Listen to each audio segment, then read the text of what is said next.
नमस्कार, final cut देखने आप सब। मैं हूं आपके साथ साहिल केरीन। नजर डालेंगे फाइनल कट में कुछ खास और अहम खबरों के ऊपर। जम्मू कश्मीर के नवनिर्वाचित विधानसभा सदस्यों ने आज शपथ ली। जम्मू कश्मीर विधानसभा में प्रोटेम स्पीकर मुबारक कुल ने विधानसभा सदस्यों को शपथ दिलवाई। मुख्यमंत्री उमर अब्दुल्ला ने विधानसभा के पहले सदस्य के रूप में कश्मीरी भाषा में शपथ ली। उनके बाद कैबिनेट मंत्री सुरेंद्र सिंह चौधरी, सुकीना इत्तो, जावेद अहमद डार, जावेद राणा, सतीश शर्मा ने शपथ ली। उसके बाद एक एक कर विधानसभा के बाकी सभी सदस्यों ने शपथ ली।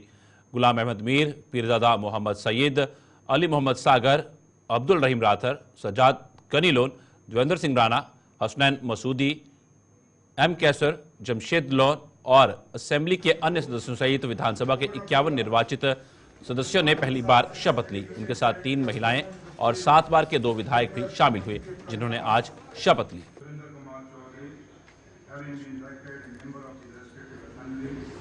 Union Territory of Jammu and Kashmir. Do swear in the name of God. इस बीच उपराज्यपाल मनोज सिन्हा ने आतंकवादी हमले में मारे गए तालाब तिल्लो निवासी शशि अब्रोल के घर का दौरा किया और पीड़ित परिवार से संवेदना प्रकट की। इस अवसर पर उपराज्यपाल ने कहा कि इस घटना को अंजाम देने वाले बख्शे नहीं जाएंगे और जल्द ही पुलिस उनको अंजाम तक पहुंचाएगी। उपराज्यपाल ने कहा कि APCO इंफ्राटेक कंपनी को तत्काल मुआवजा प्रदान करने का निर्देश दिए हैं। उन्होंने कहा कि SREK के तहत प्रत्येक मृत नागरिक के परिवार को 6 लाख रुपए दिए जाएंगे, जबकि APCO इंफ्राटेक द्वारा 15 लाख रुपए की अनुग्रह राशि तुरंत प्रदान की जाएगी। इसके अलावा सभी घायलों को 2-2 लाख रुपए की आर्थिक सहायता दी जाएगी। उपराज्यपाल ने कहा कि मृत नागरिकों के परिवारों के लिए ठोस कदम उठा रहे हैं ताकि वे सम्मानजनक जीवन जी सकें।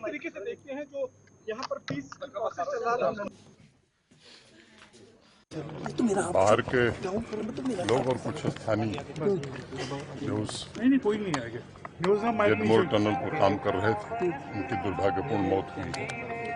और मौके वारदात पर DGP और जम्मू कश्मीर पुलिस के सीनियर अफसरान गए थे। मैं खुद भी आज स्किम्स में घायल लोगों को देख के आया और अभी एक मृतक परिवार से व्यक्तिगत रूप से मिला। सुरक्षा बलों को पूरी आज़ादी दी गई और मैं उम्मीद करता हूं कि जल्द ही जिन लोगों ने इस दुर्भाग्यपूर्ण घटना को अंजाम दिया और उसकी निंदा नहीं बल्कि उनको उनके मुकाम तक पहुंचाया जाए, ये जरूर जम्मू कश्मीर पुलिस करेगी। सर, पिछली बार एक बड़ा एक्शन लिया था सर पुलिस ने, जब टारगेटेड किलिंग पिछली बार शुरू हुई थी। इस बार किस तरीके से पुलिस को आपने कहा है काम करने के लिए? उससे भी तगड़ा एक्शन जम्मू कश्मीर पुलिस करेगी। उनके परिजनों को मैं आश्वस्त करना चाहता हूँ कि जम्मू कश्मीर प्रशासन पूरी तरह से उनके साथ है। जिस कंपनी का काम चल रहा था उस कंपनी ने भी 15 लाख रुपए की आर्थिक मदद दी है। एसआरई में भी 6 लाख रुपए हर परिजन को दिया जा रहा है और भी SRO 43 में जो जम्मू कश्मीर के निवासी हैं उनके लिए नौकरी का प्रबंध कैसे होगा ये जल्द देखा। सर, लगता है चुनावों में जिस तरीके से मुक्की खाई है पाकिस्तान ने, उसी की बौखलाहट जो है वो कहीं ना कहीं देखने को मिल रही है। स्वाभाविक रूप से पड़ोसी के पेट में दर्द ज्यादा है, इस तरह की कोशिशें करेगा, लेकिन उसका मुंह तोड़ जवाब दिया जाए।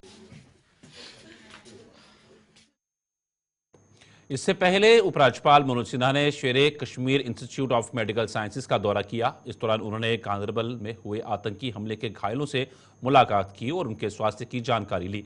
इस दौरान कई अधिकारी भी उनके साथ मौजूद थे।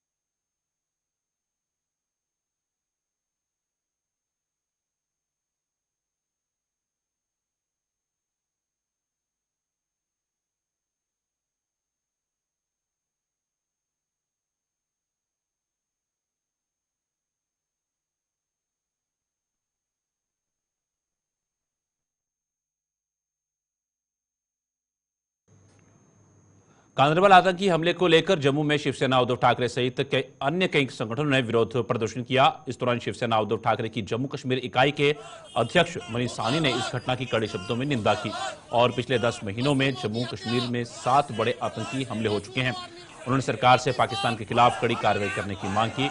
उधर डोडा में एप्को कंपनी के कर्मचारियों ने हमले के विरोध में प्रदर्शन किया और सरकार के हमले के आरोपियों के खिलाफ कड़ी कार्रवाई करने की मांग की।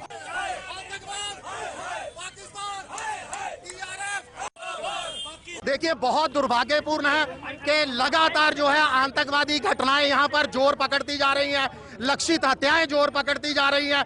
अक्टूबर से लेकर पिछले इसी 2024 के 10 माह के दौरान 7 बड़े आतंकवादी हमले हुए हैं। याद कीजिए, जून के अंदर माता वैष्णो देवी के श्रद्धालुओं की बस पर आतंकवादी हमला हुआ था। उससे पहले फरवरी, मार्च, अप्रैल कोई ऐसा महीना नहीं निकल रहा जब आतंकवादी लक्षित हत्याओं को अंजाम नहीं देते। निर्दोष और निहत्थे लोगों की हत्या की जा रही है। हमारी मांग है कि पाकिस्तान में आतंकवादी ठिकानों पर, लॉन्चिंग पैड पर जोरदार सैन्य कार्रवाई की जाए। इसके साथ ही खुफिया एजेंसियों पर भी हम सवाल खड़े करते हैं। जम्मू कश्मीर के उपराज्यपाल के पद पर भी किसी सेवानिवृत्त सैनिक अधिकारी को अनुभवी सेनाधिकारी की तैनाती की जाए और जो मारे गए हैं उनके परिजनों को 1-1 करोड़ रुपए का मुआवजा दिया जाए। गांधरबल आतंकी हमले के विरोध में शिवसेना डोगरा फ्रंट द्वारा भी जम्मू में विरोध प्रदर्शन किया गया और पाकिस्तान का पुतला दहन किया। प्रदर्शन की अगुवाई कर रहे शिवसेना डोगरा फ्रंट के प्रधान अशोक गुप्ता ने इस हमले की निंदा करते हुए पाकिस्तान पर जमकर हमला बोला। उन्होंने कहा कि जम्मू कश्मीर में लोकतंत्र की बहाली पाकिस्तान को बर्दाश्त नहीं हो रही है, जिसे बौखलाकर पाकिस्तान इस तरह की घटनाओं को अंजाम दे रहा है। और उसमें काम करने वालों को नुकसान पहुंचाने का प्रयास, नुकसान पहुंचा दिया, मार दिया। मतलब कश्मीर की प्रोग्रेस, जम्मू की प्रोग्रेस नहीं चाहिए। सुरंग किसके लिए थी? देश के प्रधानमंत्री सुरंग बना रहे हैं, किसके लिए बना रहे हैं? सामने देखा कि वहां से लोग जाएं, रास्ता साफ हो और निकटतम रास्ता तय करने का प्रयास देश के प्रधानमंत्री की उम्मीद है। और उसके बाद ये अटैक कर देना, उनको मार देना, एक डॉक्टर को मार देना, सीधा दर्शाने का प्रयास कर रहे हैं कि ये जो प्रजातांत्रिक सरकार आई है, पाकिस्तान ये बर्दाश्त करने का प्रयास नहीं कर। कश्मीर के गांधरबल में कल देर रात हुए आतंकी हमले के बाद पूरे देश में आक्रोश नजर आ रहा है। गांधरबल आतंकी हमले में 7 लोगों की जान चली गई थी, जिसमें कुछ जम्मू कश्मीर और कुछ बाहरी राज्यों के लोग शामिल हैं। वहीं इस घटना को लेकर जम्मू में राष्ट्रीय बजरंग दल की ओर से जोरदार प्रदर्शन करते हुए इस घटना का विरोध किया गया। राष्ट्रीय बजरंग दल के प्रदेश अध्यक्ष राकेश शर्मा ने इस प्रदर्शन के दौरान क्या कुछ कहा, आइए देखिए।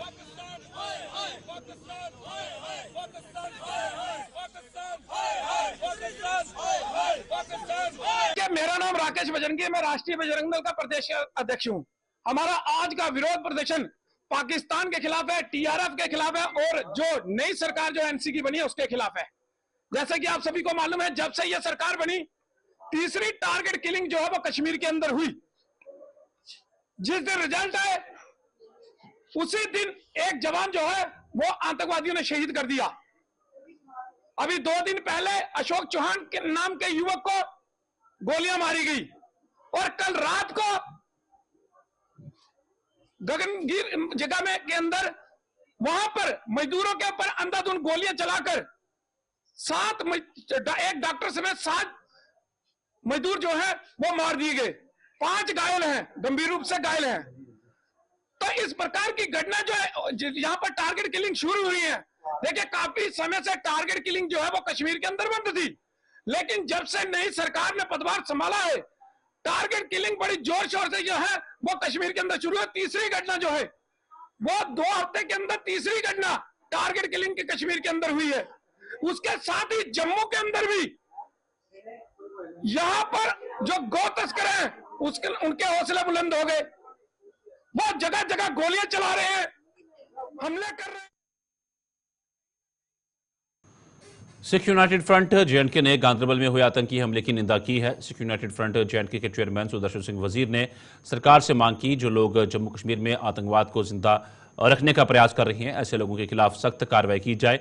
उन्होंने हाल ही में मंत्रिमंडल के गठन में जम्मू क्षेत्र के विधायकों को उचित प्रतिनिधित्व देने के लिए जम्मू कश्मीर के मुख्यमंत्री उमर अब्दुल्ला के प्रति आभार व्यक्त किया है। एक आतंकी हमले में 7 जानें ज़ाया चली गई हैं और बहुत से लोग ज़ख्मी भी हैं। शेर कश्मीर इंस्टीट्यूट कश्मीर में जो एडमिटेड हैं। हम इस आतंकवाद की भर्त्सना करते हैं, कंडेम करते हैं इसको इन स्ट्रॉन्गेस्ट ऑफ वर्ड्स, और उम्मीद करते हैं कि ऐसे एलिमेंट को जो कि दहशतगर्दी की आग को जला के रखना चाहते हैं जम्मू कश्मीर में, उनको फौरन से फौरन खात्मे के कगार पे लाया जाए। देश भर में पुलिस स्मृति दिवस मनाया जा रहा है। श्रीनगर के जेवन में भी श्रद्धांजलि समारोह आयोजित की गई, जिसमें उपराज्यपाल मनोज सिन्हा ने भाग लिया।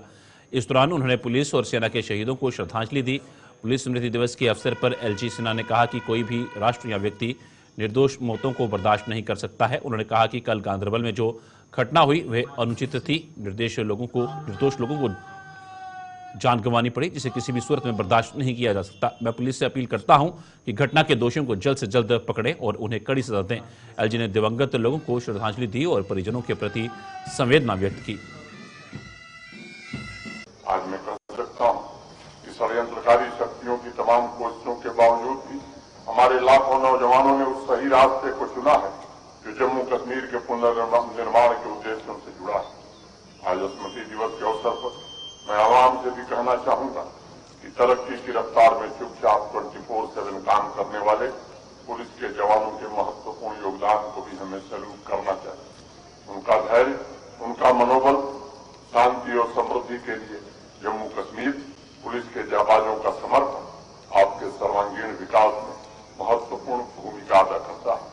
यह हकीकत है कि कोई भी क्षेत्र खुशहाली 21 अक्टूबर को पुलिस स्मृति दिवस के रूप में मनाया जाता है। पुलिस स्मृति दिवस हर साल एसआई करण सिंह और सीआरपीएफ की पहली, दूसरी और तीसरी बटालियन के 10 बहादुर जवानों की याद और सम्मान में मनाया जाता है, जिन्होंने 21 अक्टूबर 1959 को लद्दाख के हॉट स्प्रिंग में समुद्र तल से 4,681 मीटर की ऊंचाई पर पीएलए के हमले का सामना करते हुए अपने प्राणों की आहुति दी थी।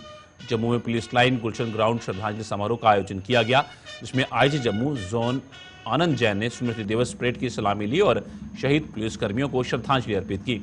इस अवसर पर पुलिस अधिकारियों के साथ सेवानिवृत्त पुलिस अधिकारी और शहीदों के परिजन भी मौजूद थे। इस दौरान शहीदों के परिजनों ने अपनी समस्याएं भी सरकार के समक्ष रखी। लेते हैं कि इस देश के लिए हम अपनी उसकी क्षमता, उसकी सुरक्षा, उसके लिए हम अपनी जानों की भी बलि देने के लिए तैयार हैं। इस दिन हमने एक ब्लड डोनेशन कैंप भी ऑर्गेनाइज़ किया है, जिसमें कि काफ़ी सारे वॉलंटियर्स ने पार्टिसिपेट किया है और ब्लड डोनेशन में वो जो रेयर ब्लड ग्रुप्स हैं उनको भी वॉलंटियर्स को हमने रखा है, ताकि एक अच्छा कार्य हो सके और ब्लड की अवेलेबिलिटी हमारे पास हो। जम्मू कश्मीर पुलिस किसी भी चुनौती से निपटने के लिए पूरी तरह से सक्षम और तैयार है। विगत 3 दशकों से हम जो ये देख रहे हैं, इसके लिए हमने पूरे हौसले और जज्बे से लड़ा है और आगे भी हम लड़ते रहेंगे। देखो, इसमें क्या होता है कि देयर इज नो ग्रेटर। भी पुलिस स्मृति दिवस बड़ी धूमधाम से मनाया गया। डिस्ट्रिक्ट पुलिस लाइन उधमपुर में भव्य श्रद्धांजलि समारोह का आयोजन किया गया, जिसमें एसएसपी उधमपुर आमोद अशोक नागपुरे ने स्मृति दिवस परेड की सलामी ली। इस अवसर पर एसएसपी आमोद अशोक नागपुरे सहित अन्य पुलिस अधिकारियों ने शहीद स्मारक पर पुष्प चढ़ाकर शहीदों को श्रद्धांजलि अर्पित की। चंद्रभान सिंह, कांस्टेबल उपेंद्र रावत। 21 अक्टूबर जो है हर साल पूरे मुल्क में जो है हम पुलिस शहीदी दिवस के तौर पे मनाते हैं और इस दौर की खासियत यह है कि हम इस दिन पे उन तमाम पुलिस के जवानों को, एहलकारों को याद करते हैं जिन्होंने कर्तव्य वेदी पर जो है अपने प्राणों की आहुति दी है। और जब से ये मुल्क आज़ाद हुआ है तब से लेकर आज तक हज़ारों की तादाद में जो है पुलिस एहलकार और जवानों ने अपने प्राण न्यौछावर किए हैं भारत माता की सुरक्षा के लिए, यहाँ के अवाम के तहफ़्फ़ुज़ के लिए। और आज के दिन हम उन तमाम लोगों को याद करते हैं, उनके कुर्बानी को याद करते हैं और उनके जो परिवारजन हैं उनको हम याद करते हैं। आप देख सकते हैं कि डीपीएल उधमपुर के प्रांगण में आज एक शानदार परेड का आयोजन किया। और रियासी में भी पुलिस स्मृति दिवस पर कार्यक्रम का आयोजन किया गया। जिला पुलिस लाइन रियासी में आयोजित इस कार्यक्रम में डीसी रियासी विशेषपाल महाजन, एसएसपी रियासी गौरव सिकरवार शहीद पुलिस जवानों को श्रद्धांजलि दी। इसके साथ ही जिला प्रशासन के अधिकारियों तथा सिविल सोसाइटी के लोगों ने भी पुलिस लाइन में बनाए गए शहीदी स्मारक पर फूल मालाएं चढ़ाकर शहीद पुलिस जवानों को श्रद्धांजलि अर्पित की। अधिकारियों ने कहा कि जवानों की शहादत को कभी भी भुलाया नहीं जा सकता। वे लोगों के बीच आने वाले कई वर्षों तक जीवित रहेंगे। आज हम उन हीरोज़ को याद करते हैं जिन्होंने लाइन ऑफ ड्यूटीज़ में, चाहे वो आतंकवाद के ख़िलाफ़ लड़ाई हो, नक्सलवाद के ख़िलाफ़ लड़ाई हो या समाज में लॉ एंड ऑर्डर हो, अपना सर्वोच्च बलिदान दिया है। ऐसे हीरोज़ को हम याद करते हैं, उन्हें ट्रिब्यूट पे करते हैं और उनकी फैमिली को अश्योर करते हैं कि हम उन्हें भूले नहीं हैं, हम आपके साथ खड़े हुए हैं और आपके साथ रहेंगे। यहाँ एक इंटरेक्शन रहता है जिससे हम जो भी police, Jammu and Kashmir police परिवार की तरफ से जो भी। डोडा में भी पुलिस स्मृति दिवस बड़ी धूमधाम से मनाया गया। डिस्ट्रिक्ट पुलिस लाइन डोडा में श्रद्धांजलि समारोह का आयोजन किया गया। इस दौरान एसएसपी डीसी डोडा, एसएसपी डोडा सहित अन्य पुलिस व प्रशासनिक अधिकारियों ने शहीद के स्मारक पर फूल चढ़ाकर उन्हें श्रद्धांजलि दी। देखिए, आज 21 तारीख को पुलिस कॉमेमोरेशन डे मनाया जा रहा है। आज के दिन, और वैसे तो हर दिन हम अपने शहीदों को याद करते हैं, बट आज के दिन हम अपने शहीदों के बलिदान को याद करके उनकी फैमिलीज़ का हालचाल पूछते हैं और उनसे मिलते हैं और कोशिश करते हैं कि उनको वो कमी ना फील हो, हम एक पूरी फैमिली की तरह उनका ख्याल रख सकें। ये जो आगे आने वाले 10 दिन है, इसका एक पूरा स्केड्यूल है जिसमें हम अपने मार्टियर्स को श्रद्धांजलि देंगे। अलग अलग एक्टिविटीज़ होगी पैट्रियोटिज्म की, वो सब। देश भर की तरह आज पुंछ में भी राष्ट्रीय पुलिस स्मृति दिवस बड़े ही श्रद्धा के साथ मनाया गया। इस अवसर पर जिला पुलिस की तरफ से पुंछ पुलिस लाइन में एक श्रद्धांजलि कार्यक्रम आयोजित किया गया, जिसमें बड़ी संख्या में पुलिस, सीआरपीएफ अधिकारियों, जवानों, जिला प्रशासन के अधिकारियों, गणमान्य लोग, नागरिकों ने भाग लिया। इस अवसर पर देश की सुरक्षा के लिए दुश्मनों से लोहा लेते हुए प्राणों का बलिदान देने वाले 214 जवानों एवं अधिकारियों को नमन करते हुए श्रद्धांजलि दी गई। वहीं इस अवसर पर पुलिस की तरफ से जिला के शहीद पुलिसकर्मियों के परिजनों को सम्मानित करते हुए उन्हें उपहार प्रदान किए गए।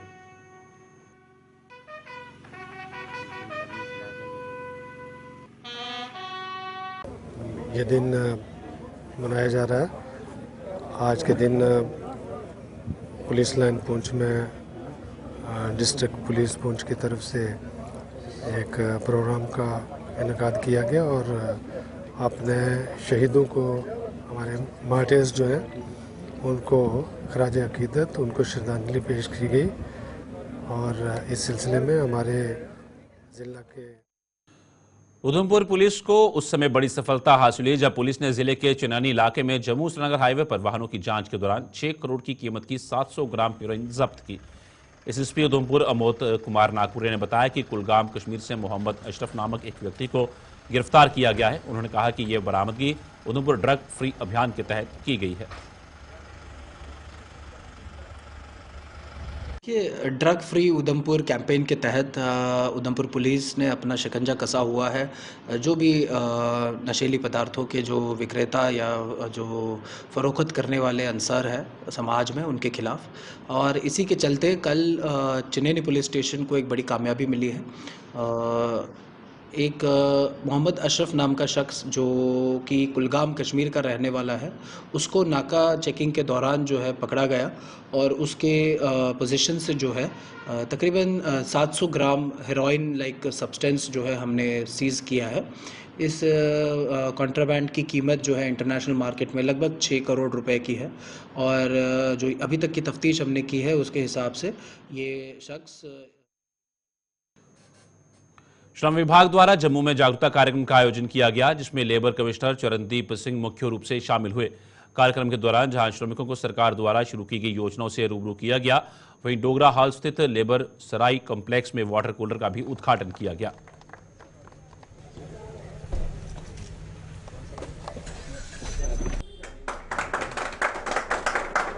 हमारी कोशिश है लेबर डिपार्टमेंट की कि जितने भी स्टेक होल्डर्स हैं उनके साथ मिलके एक ऐसा सेटअप तैयार किया जाए कि हर एक मज़दूर जो है, हर एक वर्कर जो है, उसको जो ड्यू है वो मिले और जो एम्प्लॉयर और एम्प्लॉय की रिलेशनशिप है वो अच्छी रहे। इसमें एक बहुत अच्छा इनिशिएटिव हमारी भारतीय मजदूर संघ ने स्टार्ट किया है। आज उन्होंने अपने जो फाउंडर हैं उनके नाम पर एक वाटर कूलर यहाँ इनागुरेट करवाया। ऑल स्टेट कश्मीरी पंडित कॉन्फ्रेंस ने सरकार से कश्मीरी पंडित विस्थापितों की राहत राशि में बढ़ोतरी की मांग की है। इसके साथ साथ उन्होंने सरकार से नए एम्प्लॉयज पैकेज की घोषणा करने की भी मांग की। जम्मू में आयोजित एक प्रेस कॉन्फ्रेंस के दौरान ऑल स्टेट कश्मीरी पंडित कॉन्फ्रेंस के सदस्यों ने कहा कि महंगाई मौजूदा समय में आसमान को छू रही है और उन्हें जो राहत और राशि मिल रही है वो ऊंट के मुंह में जीरे के बराबर है। कम राहत राशि मिलने के कारण कश्मीरी विस्थापित भारी आर्थिक तंगी से जूझ रहे हैं। 50 रुपए। सबसे पहली बात हमारी ये है राहत राशि में बढ़ोतरी। 6 साल 4 महीने से इस विस्थापित परिवार जो राहत राशि पर निर्भर है, उनकी राहत राशि में बढ़ोतरी नहीं हुई। मित्रों, क्या आप में से कोई बता सकता है कि 3250 रुपए एक। जम्मू रियासत की बुनियादी रखने वाले महाराजा गुलाब सिंह को उनके जन्मदिवस पर याद किया गया। इंडियन यूनाइटेड राजपूत फेडरेशन द्वारा जम्मू में श्रद्धांजलि कार्यक्रम का आयोजन किया गया, जिसमें इंडियन यूनाइटेड राजपूत फेडरेशन के पदाधिकारियों ने महाराजा गुलाब सिंह की प्रतिमा पर फूल मालाएं चढ़ाकर उन्हें श्रद्धांजलि अर्पित की। इस अवसर पर उनके जीवन और उनके द्वारा किए गए कार्यों पर रोशनी डाली गई।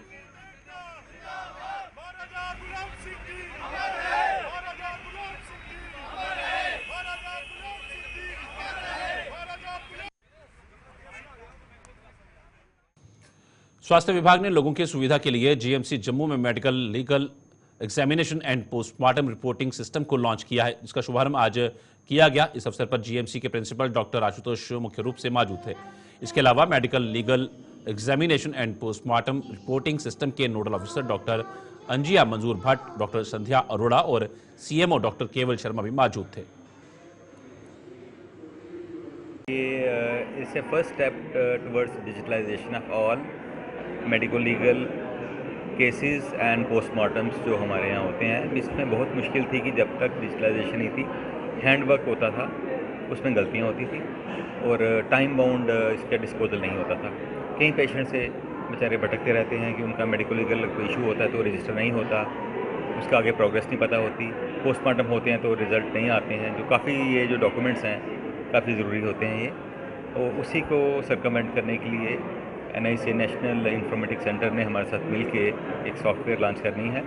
इसमें जितने भी सारे ये इश्यूज़ होंगे, मेडिकल लीगल इश्यूज़ होंगे, उस पोर्टल के थ्रू एड्रेस किए जाएंगे। स्टार्ट कर रहे हैं। Medlipar is basically medical legal and postmortem reporting, which has to be done digitalized, right? And all the medical officer, basically nobody can escape medical legal, being a part of the medical profession. So this training has to be imparted to the doctors of the medical college as well as self, and there should be a complete uniformity. The purpose is to produce a complete uniformity in our reporting system and to make our reports legible so that the court proceedings, they can be carried out very smoothly. Sometimes due to our reports are there are certain other hiccups, like the police personnel not producing the challans in time and all. To stop these things and to come up with a uniform system of reporting है मेडलिपार है postmortem medical legal examination postmortem reporting system. So it is as sir said, ये digitalisation करने के लिए ये app को, ये सॉफ्टवेयर को लॉन्च करने के लिए सेंट्रल गवर्नमेंट ने इनिशिएटिव लिया है। ये जो प्रोग्राम मेडलिपार है अभी तक हरियाणा, मध्य प्रदेश, पंजाब में चल रहा है, काफ़ी साल से चल रहा है, कम से कम 7, 8, 9 साल से चल रहा है। अब गवर्नमेंट ऑफ इंडिया जो है वो इस इनिशिएटिव को सारे स्टेट्स एंड यूटीज़ में इम्प्लीमेंट करना चाहते हैं।